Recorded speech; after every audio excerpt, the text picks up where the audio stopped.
إبراهيم وعلى آل إبراهيم إنك حميد مجيد ربي زدني علما ربي يسر ولا تعسر وتمم علينا بالخير أعوذ بالله من الشيطان الرجيم بسم الله الرحمن الرحيم আজকে আমাদের পড়া শুরু হবে হরফের মশক থেকে। আজকে আমাদের ক্লাসের পড়া শুরু হবে হরফের মশক এখান থেকে।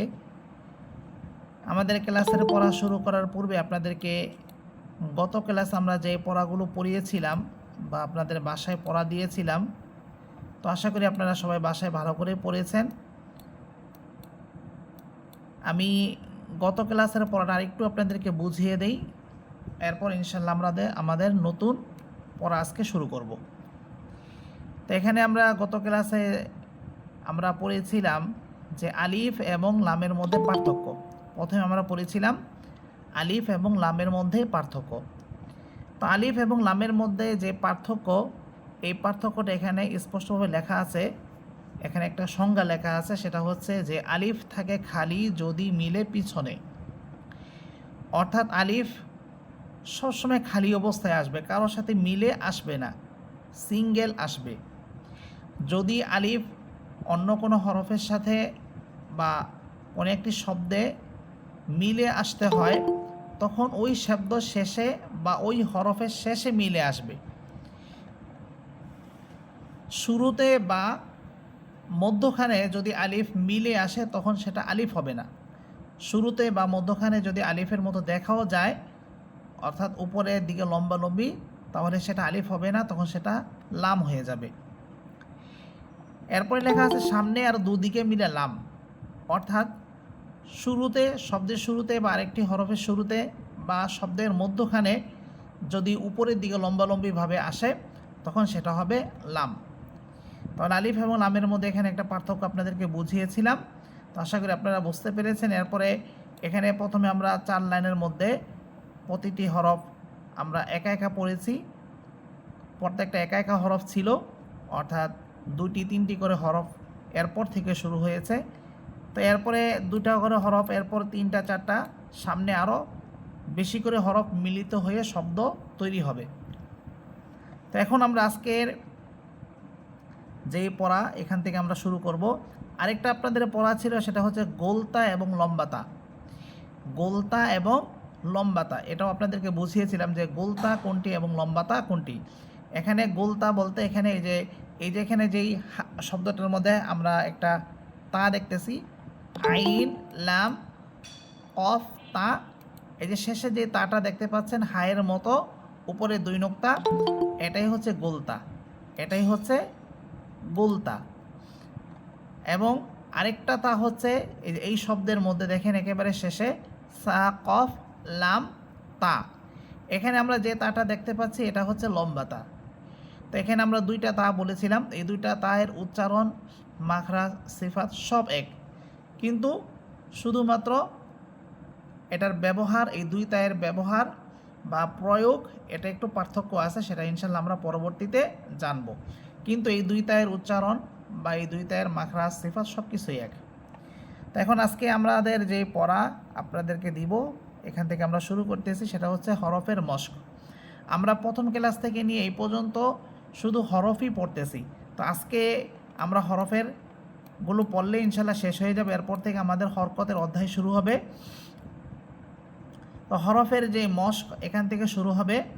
আমি প্রতিটি শব্দ আপনাদেরকে পড়ে পড়ে শোনাবো, আপনারা খুব ভালো করে বুঝে নেবেন। যদি কারো কোনো প্রশ্ন থাকে বা জানার বিষয় থাকে তাহলে ইনশাল্লাহ সেটা বলবেন। আমার কথাগুলো কি সবাই শুনতেছেন? শুনতে পাচ্ছি হুজুর। আচ্ছা, আমি স্ক্রিন শেয়ার করেছি, সবাই দেখতে পাচ্ছেন?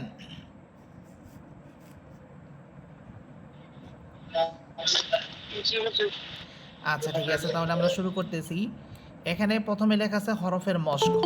অর্থাৎ আমরা যে হরফগুলো পড়তেছিলাম এই হরফগুলো এখানে সবগুলো হরফই আছে, কিন্তু হরফগুলো শব্দ আকারে আছে। যেমন প্রথম যে শব্দ এটা হচ্ছে ফা, কফ, আইন, মিম। আমি যেভাবে ধীরে ধীরে পড়তেছি আপনারাও সেভাবে ধীরে ধীরে পড়বেন এবং প্রতিটি হরফ তার সিফাত এবং মাখরাজ অনুযায়ী উচ্চারণ করার চেষ্টা করবেন।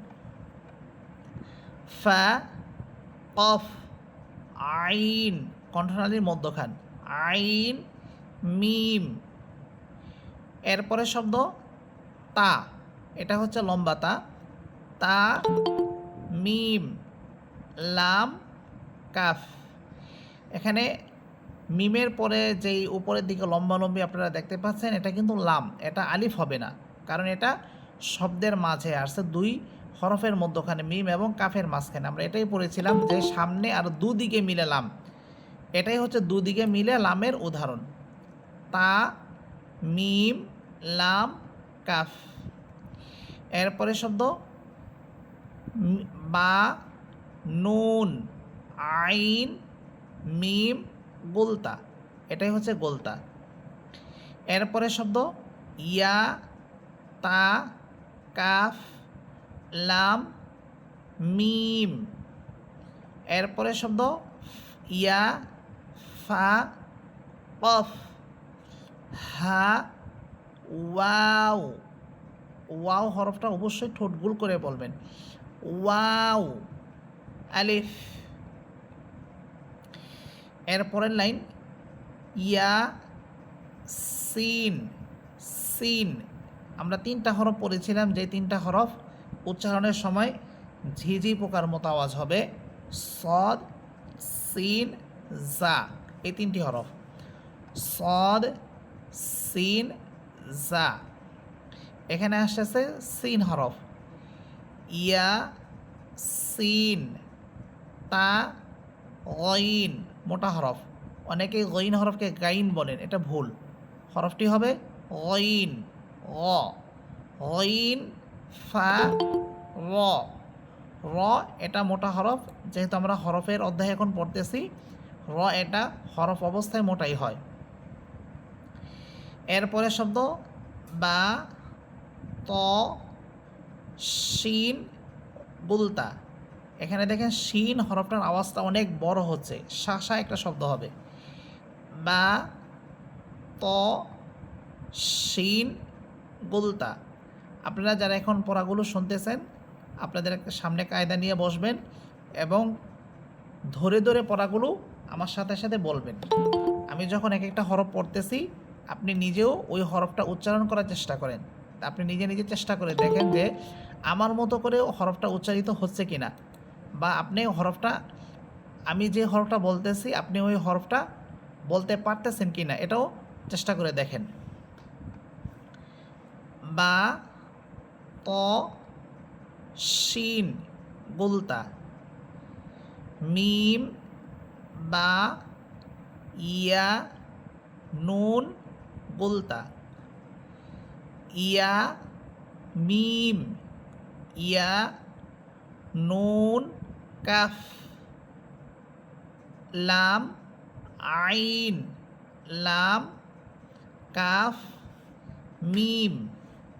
আচ্ছা, এখানে আপনাদেরকে একটা প্রশ্ন করি যে এই শব্দের মধ্যে প্রথম হরফটা কি হবে? আমি এখন যে শব্দটা বললাম এই শব্দের প্রথম হরফটা কি? একজন বলেন।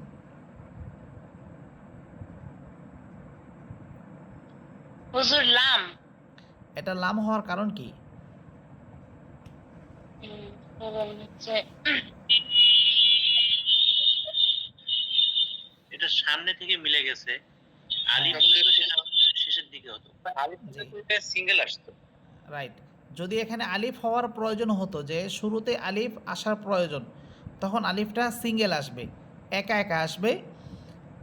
আর যেহেতু আইনের শুরুতে আসতেছে মিলে, এখন এটা আর আলিফ হবে না, এটা হবে লাম। কারণ আমরা সংজ্ঞার মধ্যে পড়েছি সামনে আর দুদিকে মিলে লাম, সামনে বলতে শুরুতে। আচ্ছা ঠিক আছে, ধন্যবাদ।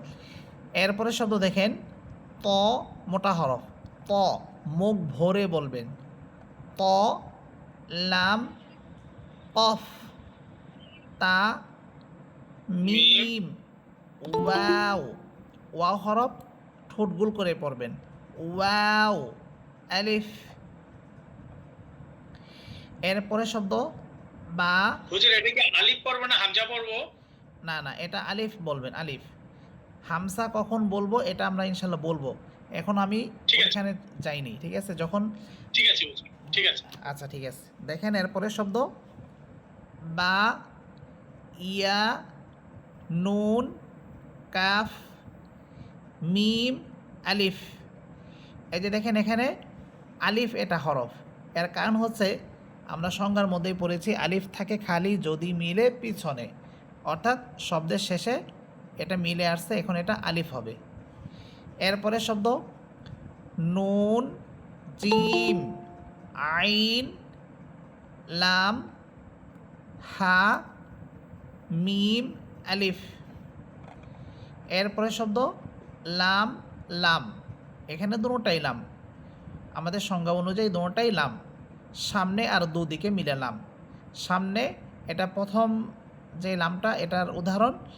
আর দ্বিতীয় লামটি হচ্ছে দুদিকে মিলে লাম এর উদাহরণ দেখেন প্রথমে লামের সাথে মিলেছে এরপরে মিমের সাথে মিলতেছে লাম লাম মিম তা কফ ইয়া নুন এরপরের লাইন লাম লাম আইন লাম মিম ইয়া নুন এরপরে শব্দ মিম সিন তা শক্ত হরফ তা এটা শক্ত হরফ শক্ত করে বলবেন জোর দিয়ে পড়বেন মিম সিন তা বা শিন র বলতা মিম খ খ এটা মোটা হরফ খ তা লাম ফা ওয়াও নুন একটা মিনিট সবাই লাইনে থাকেন একটা মিনিট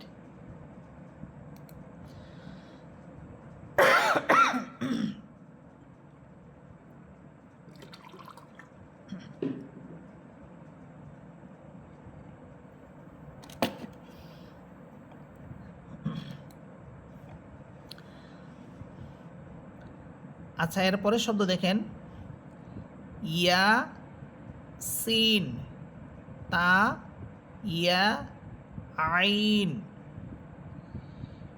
ইয়া নুন ফা আইন কাফ মিম আমার সাথে সাথে আপনারাও পড়তে থাকেন নিজে নিজে আপনি চেষ্টা করে দেখেন যে আমার মতো প্রত্যেকটা শব্দ হচ্ছে কিনা প্রতিটা হরফ হচ্ছে কিনা বা আমি যে হরফগুলো বলতেছি আপনি এই হরফগুলো বলতে পারতেছেন কিনা নাকি এমন হচ্ছে যে আমি একটা বলতেছি আপনি আরেকটা বলতেছেন আমার সাথে মিলতেছে কিনা আপনি এটা নিজে পড়ে পড়ে চেষ্টা করে দেখেন এরপরে শব্দ অফ মিম ত র ইয়া র আলিফ এরপরে শব্দ লাম নুন সিন হামসা লাম নুন হা মিম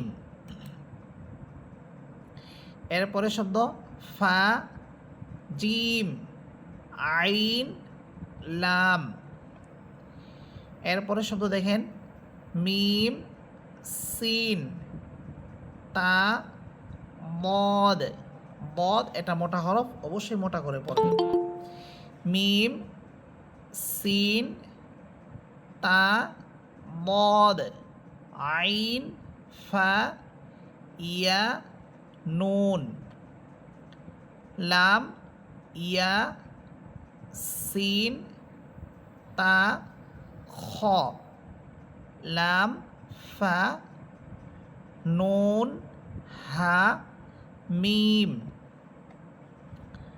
লাম ইয়া জিম মিম আইন নুন কাফ মিম এর পরের লাইন র এটা মোটা হরফ, গইন এটাও মোটা হরফ, দাল, আলিফ, আলিফ, বা, লাম, ইয়া, সিন। এই শব্দের মধ্যেই দেখেন শুরুতে আলিফ আসতেছে। তো এখানে আলিফটা কিন্তু বায়ের সাথে মিলে আসতে পারতো, কিন্তু যখন আলিফটা বায়ের সাথে মিলবে তখন আমাদের সংজ্ঞা অনুযায়ী সেটা তখন লাম হয়ে যায়, কিন্তু এখানে এটা আলিফ। তো আলিফ এখানে আসার প্রয়োজন হয়েছে বিদায় আলিফটাকে আলাদাভাবে আনা হয়েছে, এটাকে বায়ের সাথে মিলে আসে নেই। তো দেখবেন যে যেখানে আলিফ আসার প্রয়োজন হবে শুরুতেই যদি প্রয়োজন হয় তখন আলিফটা একা একা আসবে, কারোর সাথে মিলে আসবে না। এরপরে শব্দ হা, সিন, ইয়া, বা, আলিফ, সিন, জিম, দাল, আলিফ, ফা, র, ইয়া, হা, আলিফ। এরপরের লাইন আলিফ, লাম, হা, এটা জিমের মতো হা। এই হা বলার সময় মুখ থেকে যে বাতাসটা বের হবে ওই বাতাসের অবশ্যই শব্দ হতে হবে। হা, আলিফ, লাম, হা, মিম, দাল, লাম, লাম, এখানে লাম দুইটা, লাম, লাম, হা, র, বা, আলিফ, লাম, আইন, লাম, মিম, ইয়া, নুন। এরপরে শব্দ দেখেন আলিফ, লাম, র, হা, মিম, নুন, আলিফ, লাম, র, হা, ইয়া, মিম। তাহলে আজকে আমাদের যে পড়া আপনাদেরকে সামনে দিলাম সেটা হচ্ছে হরফের মস্ক। এখান থেকে হরফের মস্ক শুরু হলো। তো আপনারা এই পড়াগুলো বাসায় খুব ভালো করে পড়ে আসবেন। এখন আপনাদের এই যে পড়াটা আজকে দেওয়া হলো এই পড়ার মধ্যে যদি কোনো প্রশ্ন থাকে বা কোনো কিছু জিজ্ঞাসা করার প্রয়োজন হয় অথবা কোনো একটা শব্দ যদি আপনি এখনও না বুঝে থাকেন তাহলে ইনশাল্লাহ জিজ্ঞাসা করতে পারেন, আপনি বললে আমি এটার উত্তর দিয়ে দিব ইনশাল্লাহ। সবাই শুনতে পাচ্ছেন?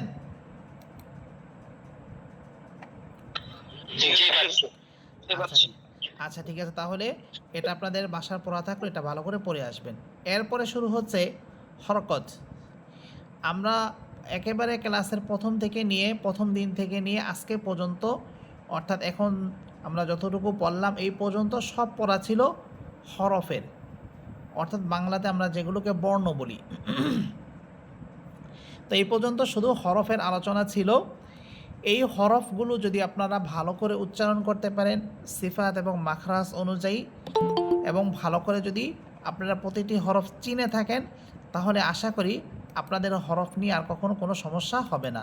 আপনারা যে কোনো একটা হরফ দেখলেই বলতে পারবেন যে এটা কোন হরফ বা এটার উচ্চারণটা কেমন হবে। আচ্ছা, এরপরে শুরু হচ্ছে হরকত। এখন আমরা জানবো যে হরকত কাকে বলা হয় এবং হরকত এটা কিভাবে আমরা উচ্চারণ করব, এই বিষয় নিয়ে এখন আপনাদের ক্লাস শুরু হবে। তা এখানে শুরু হচ্ছে হরকতের পরিচয়। প্রথমে আমরা জানবো হরকতের পরিচয়, হরকত কাকে বলা হয়, হরকতের কাজ কি। এখানে অনেকগুলো বিষয় থাকবে, যে হরকতের কাজ কি, হরকত কাকে বলা হয় এবং এটার উচ্চারণটা কী রকম হবে, এগুলো নিয়ে প্রশ্ন থাকবে। আপনারা খাতায় লিখে রাখতে পারেন যে হরকত কাকে বলা হয়, হরকতের কাজ কি, হরকত এটা বাংলায় কীরকম উচ্চারণ হবে, এবং হরকতের সাথে হরকত হচ্ছে তিনটি, এই তিনটার উচ্চারণ কীরকম হবে, মুখের ধরন কেমন হবে, এগুলো সব কিছু আপনাদেরকে এখন বুঝিয়ে বলবো। আপনারা একটু মনোযোগ সহকারে ক্লাসটা ধরেন। এখানে প্রথমে আসবে হরকতের পরিচয়। এক জবর এক জের এক পেশকে হরকত বলা হয়। এক জবর এক জের এক পেশকে হরকত বলা হয়। এগুলো সামনে আরও আসবে বিস্তারিত। হরকতের কাজ বাংলায় আকার, ইকার, উকারের মতো, অর্থাৎ আমরা বাংলাতে যেমন কারের চিহ্নগুলো পড়েছিলাম, 10টি কারের চিহ্ন আছে, প্রথমে হইতেছে আকার, আকার এটা জবরের উচ্চারণ হবে। ইকার এটা জেরের উচ্চারণ হবে এবং উকার এটা পেশের উচ্চারণ হবে। বাংলায় হরকতগুলো আকারের উচ্চারণ হবে, ইকারের উচ্চারণ হবে এবং উকারের উচ্চারণ হবে। এরপর লেখা আছে হরকতের চিহ্ন হচ্ছে তিনটি। আমরা যে পড়লাম এক জবর এক জের এক পেশকে হরকত বলা হয়, এক জবর এক জের এক পেশকে হরকত বলা হয়। এই তিনটা হরকতের এই তিনটা হচ্ছে হরকত। তাহলে হরকতের চিহ্ন হচ্ছে তিনটি, যথা এক নম্বর হচ্ছে জবর, জবর এটা উপরে থাকবে, এর উচ্চারণ আকার হবে, আকারের মতো হবে। এরপর হচ্ছে জের, জের এটা নিচে থাকবে, হরফের নিচে থাকবে, জের হরফের নিচে থাকবে এবং এটা বাংলায় রস্বীকারের উচ্চারণ হবে। তৃতীয়টি হচ্ছে পেশ, পেশ এটা হরফের উপরে থাকবে এবং এর উচ্চারণ বাংলায় উকারের মতো হবে। তাহলে আমরা এখানে জানলাম, এক নম্বরে জানলাম যে হরকত কাকে বলা হয়। এরপর হরকত এটা বাংলায় কিসের মতো হবে। হরকতের চিহ্ন হচ্ছে তিনটি। হরকতের চিহ্ন কয়টি? হরকতের চিহ্ন হচ্ছে তিনটি, জবর জের পেশ। জবর এটা হরফের উপরে থাকবে এবং বাংলায় আকারের উচ্চারণ হবে। জের এটা হরফের নিচে থাকবে এবং রস্বীকার উচ্চারণ হবে। পেশ এটা হরফের উপরে থাকবে এবং রস্যকারের উচ্চারণ হবে। এখানে একটা বিষয় আপনারা খেয়াল করবেন যে জবর এবং পেশ এই দুইটা উচ্চারণ আপনারা অনেকেই করতে পারেন, কিন্তু জেরের যে উচ্চারণটা যেটা বাংলায় রস্যিকার উচ্চারণ হয়, এই উচ্চারণটা করতে গেলে অনেকেই একারের উচ্চারণ করে থাকেন। একারের উচ্চারণ অনেকের এসে যায়, এটা যেন না হয় এই জন্য আমি বাংলাতে লিখে দিয়েছি যে এই হরফটার উচ্চারণ বাংলায় কীরকম হবে। আপনারা হয়তো বলতে পারেন যে আপনাদেরকে কেন আমাদের একাডেমির কায়দাটা কিনালাম। অনেকেই প্রশ্ন আমাকে করছেন যে হুজুর এই কায়দা ছাড়া কি অন্য কায়দা হবে কি না। আমাদের কায়দার কিছু কিছু ভালো বৈশিষ্ট্য আছে, তার মধ্যে থেকে এখানে এই যে হরকতের যেই আলোচনাটা যেইভাবে এখানে লেখা আছে অন্য কোনো কায়দার মধ্যে এটা পাবেন না। আপনারা বাজারে যে সমস্ত কায়দাগুলো দেখেন ওইখানে এই হরকতের আলোচনাটা এইভাবে বিস্তারিতভাবে এবং বাংলায় উচ্চারণ সহ এগুলোর উচ্চারণ আপনারা পাবেন না। তো এই জন্য আপনাদেরকে বলেছি যে এই কায়দাটা কেনার জন্য। তারপর আমরা হরফ জেন বললাম আলিফ থেকে ইয়া পর্যন্ত প্রথম পৃষ্ঠায়, ওইখানেও দেখেন প্রতিটি হরফ কী পরিমাণ টেনে পড়তে হবে, এটার বাংলা উচ্চারণ কেমন হবে, এগুলো দেওয়া আছে। এগুলো অন্য অন্য কায়দার মধ্যে পাবেন না। এই জন্য আপনাদেরকে বলছিলাম যে এই কায়দাটা কেনার জন্য। আচ্ছা, তাহলে এখানে আমরা যে বিষয়টা জানলাম সেটা হচ্ছে যে প্রথমে জানলাম হরকতের পরিচয়। হরকত হচ্ছে এক জবর এক জের এক পেশকে হরকত বলা হয়। হরকতের কাজ হচ্ছে বাংলায় আকারের মতো হবে, ইকারের মতো হবে এবং উকারের মতো হবে। হরকতের চিহ্ন হচ্ছে তিনটি, জবর জের পেশ। জবর এটা হরফের উপরে থাকবে, এটা বাংলায় আকারের মতো হবে। জের এটা হরফের নিচে থাকবে, বাংলা ইকারের মতো হবে। পেশ এটা হরফের উপরে থাকবে এবং বাংলায় উকারের মতো হবে। যেমন বা হরফে জবর দিলে এর উচ্চারণ হবে বা জবর বা। দেখেন বাংলাতে বা জবর বা লেখা আছে। এরপর বা হরফে জের দিলে এর উচ্চারণ হবে বা আসের বি। এখানে দেখেন বাংলায়ও লেখা আছে। এরপর লেখা আছে বা হরফে পেশ দিলে এর উচ্চারণ হবে বা পেশ বু। তাহলে এখানে আমরা একটা হরফ অর্থাৎ আরবি হরফের মধ্যে একটি হরফ হচ্ছে বা, এই বা হরফের উপরে নিচে এবং পেশ দিয়ে আমরা বা হরফের হরকতের উচ্চারণটা আমরা শিখতেছি। বা সবর বা, বা আসের বি, বা পেশ বু। তাহলে আপনারা এইভাবে প্রতিটি হরফ অর্থাৎ আলিফ থেকে নিয়ে ইয়া পর্যন্ত 29টি হরফ জবর জের এবং পেশ দিয়ে এভাবে বাসায় চেষ্টা করবেন। আমি আজকের ক্লাসে আপনাদেরকে জবরের উচ্চারণটা কিভাবে আমরা করব এটা আপনাদেরকে পড়া দিয়ে দিব। বাকিগুলো আপনারা বাসায় একটু চেষ্টা করে আসবেন। আমরা ক্লাসও আপনাদেরকে পড়া দিব, কিন্তু আপনারা বাসায় একটু চেষ্টা করে আসবেন। তাহলে জবরের উচ্চারণ, যখন জবর আলিফ থেকে ইয়া পর্যন্ত হরফগুলোর উপরে আসবে তখন তার উচ্চারণটা কেমন হবে এখন আপনাদেরকে সেই বিষয়ে একটু বলবো। দেখেন এখানে প্রথম হরফটি হচ্ছে আলিফ। আমরা 29 হরফের মধ্যে প্রথমে আমরা পড়েছি আলিফ। এখানে একটা বিষয় খেয়াল রাখবেন যে আলিফ হরফটি যখন এই আলিফ হরফের উপর জবর, জের, পেশ, সাকিন বা তাসদিদ, এগুলো সামনে আলোচনা আসবে। সাকিন কাকে বলা হয়, তাসদিদ কাকে বলা হয়, এগুলো আপনাদেরকে বলবো। আজকে শুধু জানেন যে আলিফের উপরে জবর, জের, পেশ, সাকিন বা তাসদিদ, এই চিহ্নগুলো থেকে যে কোনো একটি চিহ্ন যদি আসে তখন সে আলিফটাকে আর আলিফ বলা যায় না, তখন সে আলিফটি হামসা হয়ে যায়। তাহলে আমরা এখান থেকে আরেকটা পড়া জানলাম, সেটা হচ্ছে যে হামসা কখন হয়, আলিফ কখন হামসা হয়ে যাবে। আলিফের উপরে জবর, নিচে জের বা উপরে পেশ, সাকিন বা তাসদিদ এসে গেলে তখন সেই আলিফটি আর আলিফ থাকবে না, তখন সেটি হামসা হয়ে যায়।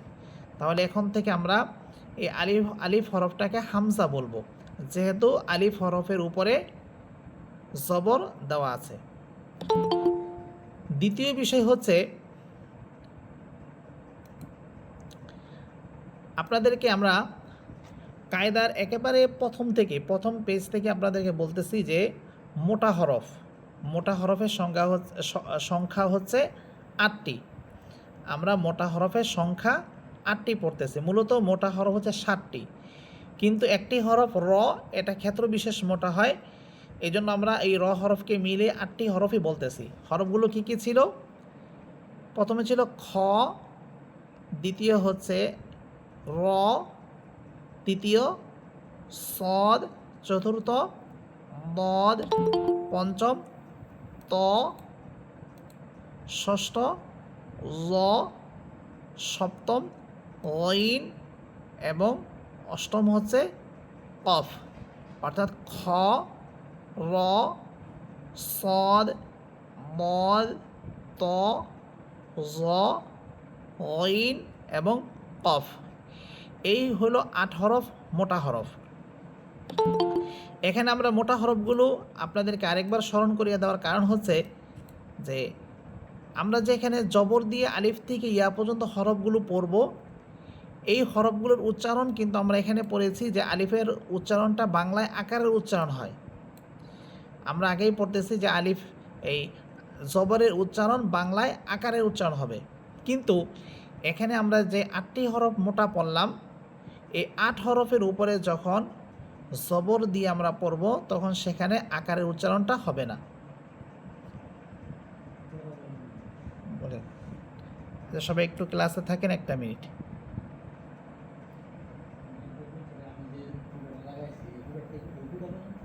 হ্যাঁ হ্যাঁ হ্যাঁ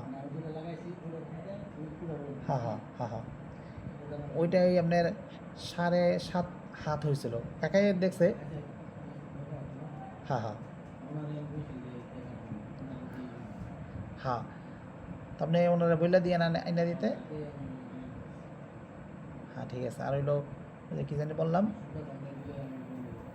না, আপনি আইনা দিয়েন তাই রইল, আমরা লাগাই নেব না, ঠিক আছে। তাতে আবার একটু শর্ট না পরে একটু লাগলে বাড়াই হয়ে দিতে, ঠিক আছে। আচ্ছা, আসসালাম। এই জিনিসটা সরে না কেন?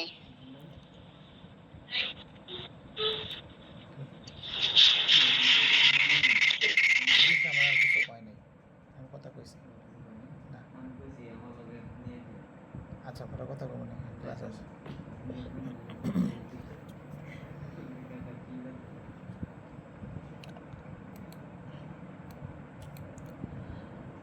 আচ্ছা ঠিক আছে, আমরা আবার শুরু করতেছি। সবাই শুনতেছেন? সবাই কি শুনতে পাচ্ছেন? আচ্ছা ঠিক আছে।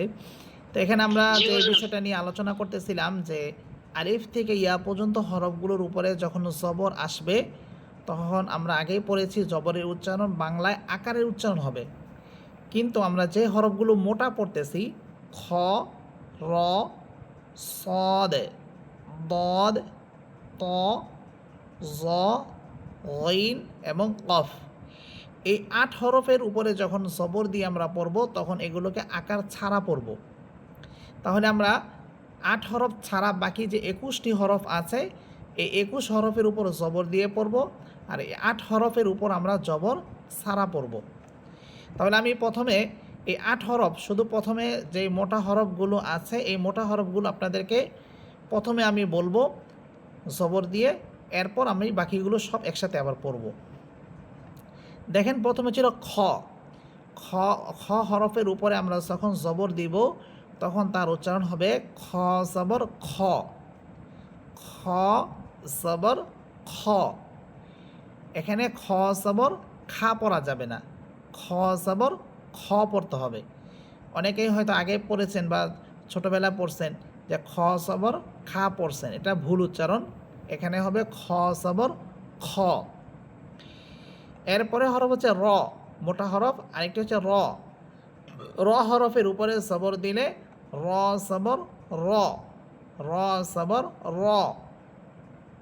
মুখ ভরে উচ্চারণ করবেন, আকার সহ পড়বেন না, আকার ছাড়া পড়বেন। র জবর র। এরপর হচ্ছে সদ। সদ হরফের উপর জবর দিলে এখানে উচ্চারণ হবে সদ জবর স, সদ জবর স। মদ হরফের উপর জবর দিলে উচ্চারণ হবে মদ জবর ম। মোটা করে বলবেন, মুখ ভরে উচ্চারণ করবেন, মদ জবর ম। এরপরে হরফ হচ্ছে ত। ত হরফের উপরে জবর দিলে আমরা বলবো ত জবর ত, মোটা করে, ত জবর ত। এরপরে হরফ জ। জ হরফের উপর জবর দিলে উচ্চারণ হবে জ জবর জ, জ। জ জবর যা পড়া যাবে না, জ মোটা করে। এরপর গইন। গইন জবর গ, গইন জবর গা পড়া যাবে না, আকার দিয়ে পড়া যাবে না, আকার ছাড়া পড়তে হবে। গইন জবর গ। এরপরে হরফ কফ।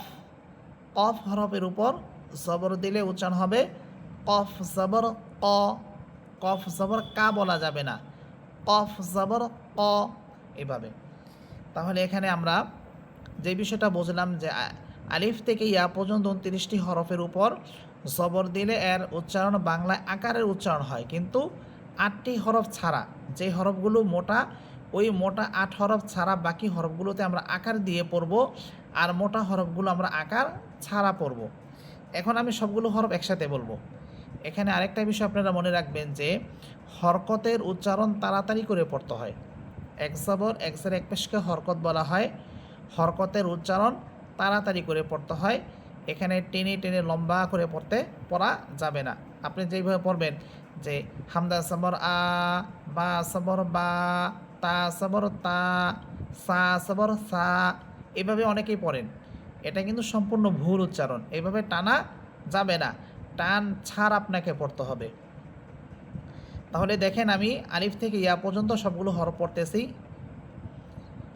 হামদা সবর আ আমি একটুও টানিনি এবং আকার দিয়ে পড়তেছি। হামদা সবর আ। আপনারাও আমার সাথে সাথে পড়েন, কিন্তু সবার ফোনগুলো মিউট থাকবে, আপনি নিজে নিজে পড়ার চেষ্টা করেন। বা সবর বা, কোনো টান হবে না, বা সবর বা। বা হরফ এটা শক্ত হরফ, শক্ত করে পড়বেন। এরপরে হরফ তা। তা সবর তা, কোনো টান হবে না, টান ছাড়া। তা সবর তা। সা সবর সা, সা সবর সা। এরপরে হরফ জিম। জিম সবর যা। আমরা জিম হরফে জিম বলে 3 আলিফ টেনে পড়েছিলাম, তখন সেটা হরফ ছিল, কিন্তু এখন যেহেতু উপরে আমরা সবর দিয়ে পড়তেছি, এখন সেটা হরকত দিয়ে পড়তেছি এখন, আর ওই হরফের মতো টেনে টেনে পড়া যাবে না, বরং টান ছাড়া পড়তে হবে। জিম সবর যা, হা সবর হা। এরপরে হরফ খ, মোটা হরফ, খ সবর খ। দেখেন এখানে এসে আমরা আকার ছাড়া পড়তেছি। এরপরে হরফ দাল সবর দা, আকার দিয়ে পড়তেছি। জাল সবর জা, আকার দিয়ে পড়তেছি। র সবর র, আকার ছাড়া পড়তেছি। জা সবর জা, আকার দিয়ে পড়তেছি। সিন জবর সা, আকার দিয়ে পড়তেছি। শিন, আওয়াজটা অনেক বড় হবে। শিন জবর সা, আকার দিয়ে পড়তেছি। সদ জবর স মোটা হরফ আকার ছাড়া, মদ জবর ম আকার ছাড়া, ত জবর ত আকার ছাড়া, জ জবর জ আকার ছাড়া আমরা পড়তেছি। এরপরে হরফ আইন কণ্ঠনালীর মধ্যখান, আইন জবর আ আকার দিয়ে পড়তেছি, গইন জবর গ মোটা হরফ আকার ছাড়া পড়তেছি, ফা জবর ফা আকার দিয়ে পড়তেছি, কফ মোটা হরফ, কফ জবর ক আকার ছাড়া পড়তেছি, কাফ জবর কা আকার ছাড়া পড়তেছি, মানে আকার দিয়ে পড়তেছি। কাফ এটা চিকুন হরফ, আকার দিয়ে পড়বেন।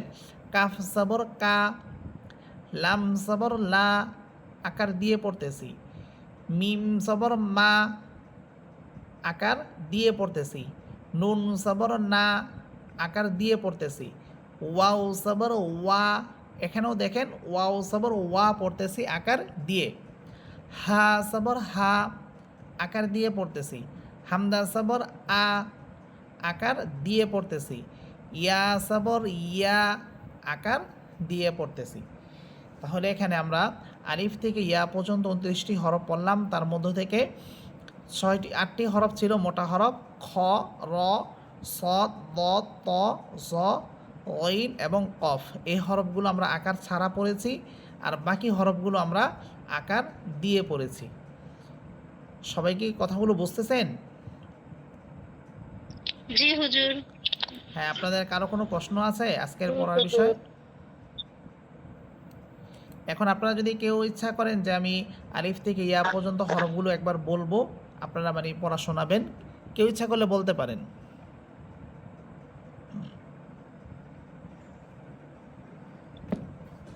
জি হুজুর বলবো।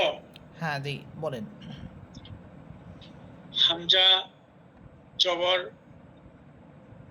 হামজা জবর আ, জি বা জবর বা, তা জবর তা, সা জবর সা, জিম জবর যা, হা জবর হা, খ জবর খ, দাল জবর দা, জা জবর জা, র জবর র, জা জবর জা, সিন জবর সা, শিন জবর শা, সদ জবর স, দদ জবর দ, ত জবর ত, জ জবর জ, আইন জবর আ, গইন জবর গ, ফা জবর ফা, কফ জবর ক, কাপ জবর কা, লাম জবর লা, মিম জবর মা, নুন জবর না, ওয়াও জবর ওয়া, হা জবর হা, হামজা জবর আ, ইয়া জবর ইয়া।